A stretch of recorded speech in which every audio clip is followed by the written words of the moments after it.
The Scott McTominay conundrum. If you start him, he will score goals. However, the general level of team performance will be slightly lower. However, if you drop him, the team performance will come up.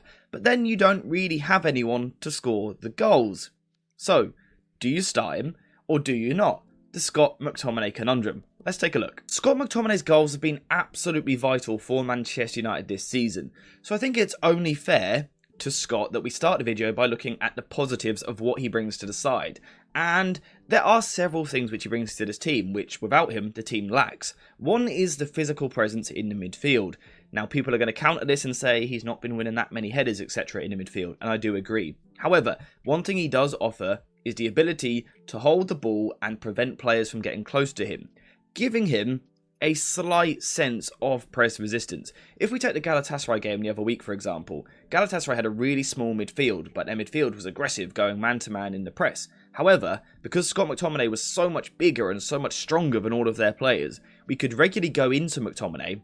Someone like Torreira, for example, or Dries Mertens would try and get close to him, and McTominay just holds them off like they're a child, really. It was really quite easy how he done that. And that made Galatasaray's press completely ineffective because they were going man-to-man. Scott McTominay was winning his man-to-man duel, allowing United to get out from the back, and that was a real platform for United to build from there. And I don't really think any of the other United midfielders bring the same physical presence. So that's one good thing which Scott McTominay brings to the team. Another good thing which McTominay brings is I think he gets the best out of Antony. And the reason for this is because Antony is a good retention player. However, he lacks the explosiveness to take a man on, beat them, and then accelerate away and put the ball into the box or something like that. So instead what he needs is runners around him. When we see Bruno Fernandez play in the right-hand side like this, he wants to come towards the ball. He wants the ball at his feet because he knows he has that passing range. Whereas with someone like Scott McTominay, he prefers to drive forward. Again, you could look at that Galatasaray game. The link up between these two was very good. Antony cuts inside onto his left foot. Scott McTominay makes the run. Powerful runner into these channels. And it's genuinely a really hard thing to deal with defensively. Someone big, powerful, good stride length like Scott McTominay, but the strength to hold you off, driving into these spaces is genuinely a big threat. And I think in recent weeks we've seen the best of Antony at Manchester United, and I don't think it's a coincidence that it comes when Scott McTominay is playing close to him, because McTominay is making these runs forward, giving him that extra runner. So this is again something which McTominay is without doubt bringing to the Manchester United side. He is providing a drive in the midfield, a run off the ball, getting the best out of Antony, which is certainly a good thing. He's improving another player. That's a big compliment to Scott McTominay. And then, of course, the other thing which we really want to talk about is his goal output in the final third and his box crashing. And that is really his role in this United side. At times, he's almost a shadow striker, a second striker, crashing into the box, getting on the end of crosses. And he's got quite a good relationship with Rasmus Højlund in that way. Someone like Garnacho on the left wing the other week, for example, will have the ball, cut inside onto his right foot. Now what's going to happen is Rasmus Højlund is going to make a run like this towards the near post, and that's going to drag players with him. However, that only works if someone else then attacks the space which Rasmus Højlund has created. Now again, if we take McTominay out the side, Bruno Fernandez can crash that space, but he's not great in the air, so it's not as effective. However, when we have someone like Scott McTominay driving into this space, he does score goals, and he's scored the most goals for Manchester United this season. He's literally the club's top goal scorer, so he must be doing something right. And I think this is definitely something which he brings to the side. And in my opinion, this is the main reason that he plays. Erik ten Hag understands that he's under pressure, he needs results, he needs short-term success. Scott McTominay does give you that. We saw it against Chelsea. We saw it against Brentford the other month. He does give you goals in big moments. And I think that's why he's been a very, very important player for Erik ten Hag. However, like I said at the start of the video, he may bring you goals, but the general team performance drops off. So before we continue into the video, a quick shout out to today's video sponsor, JerseyFIFA.com, the home of all of the greatest football kits. Whether that be the new latest releases or the old classic ones like this, Jersey FIFA has something for everyone, and now you can check it out yourself using the link in the description down below. And also make sure to use code JerseyFIFA for 10% off when you order. Why does the general team performance drop off? It's because of the role which Scott McTominay is given. A role where he just isn't involved in the play. Now these are stats from DataMB, which is a great stat website and also app which you guys need to check out. This sort of stuff here is completely free. And it's a really good way of seeing the profile of a player and assessing the way that they're playing, the tactical role that they're being given. So use the link in the description down below to check out Data MB.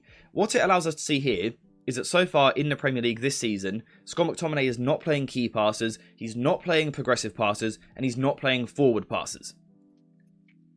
That's why it's a detriment to team performance. So yes, he is scoring goals in the final third, but we can see his tactical role is not a role which gets on the ball and makes things happen.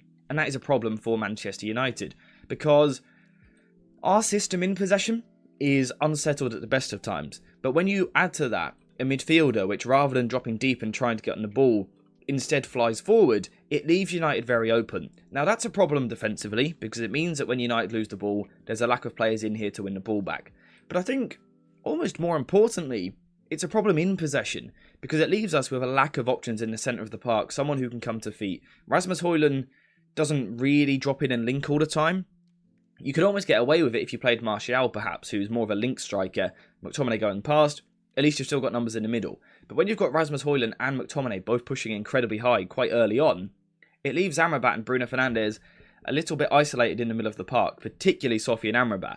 Now, Bruno Fernandez in recent weeks has been doing his best to try and help him with that. But we know that this isn't Bruno Fernandez's best position. And for me, this is one of the biggest problems with playing Scott McTominay. So the first problem is we now have less people in the midfield. We're essentially playing with two midfielders. Now, when we're playing in a league where most teams play with 3, sometimes 4 midfielders in certain systems, United simply get overloaded in these areas and they can't cope, especially when we don't invert the fullbacks either. Amrabat, Fernandez are in a lot of trouble.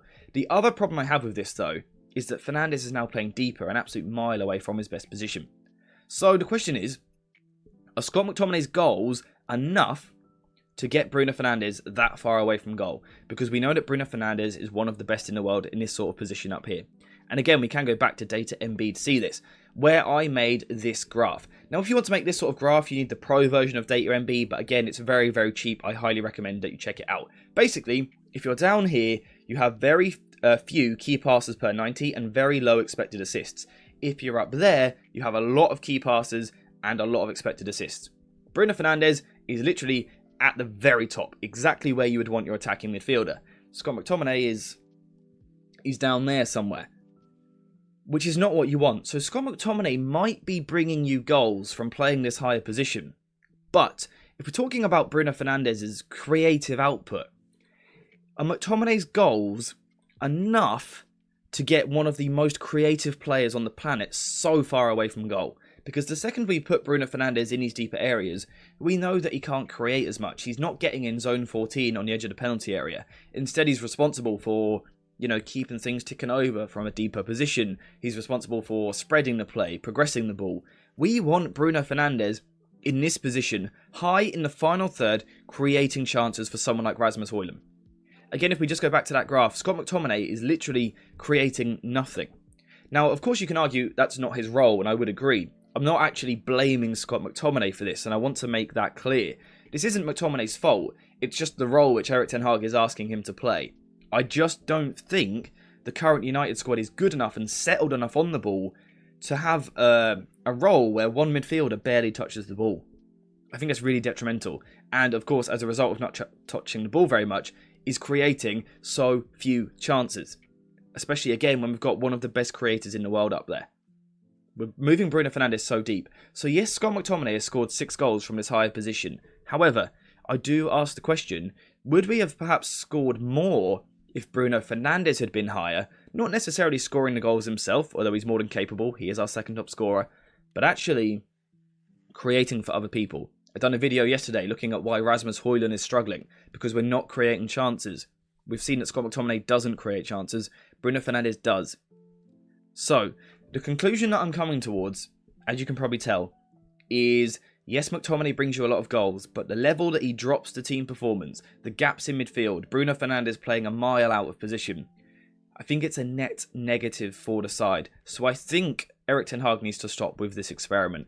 I think Bruno Fernandez needs to return to a high starting 10 position. He can be a shadow striker, because at least from here he does drop in and he does still create. Now, again, I think I want to make it really clear. I'm not criticising Scott McTominay. I think he is flawed as a player. I'm not his biggest fan in the world, and I've made that quite clear in the past. but this actually isn't a criticism of him. He is performing the tactical role that he's been asked to play largely very, very well. Yes, his passing and things like that are still a little bit sloppy here and there, his first touch, etc. But in general, he is doing the job which is being asked of him. I just think Erik ten Hag is asking him to do the wrong job.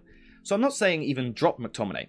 We could actually just move his position. For example, why not play him a little bit deeper in a double pivot? He done well there for several years under Ole Gunnar Solskjaer alongside Fred.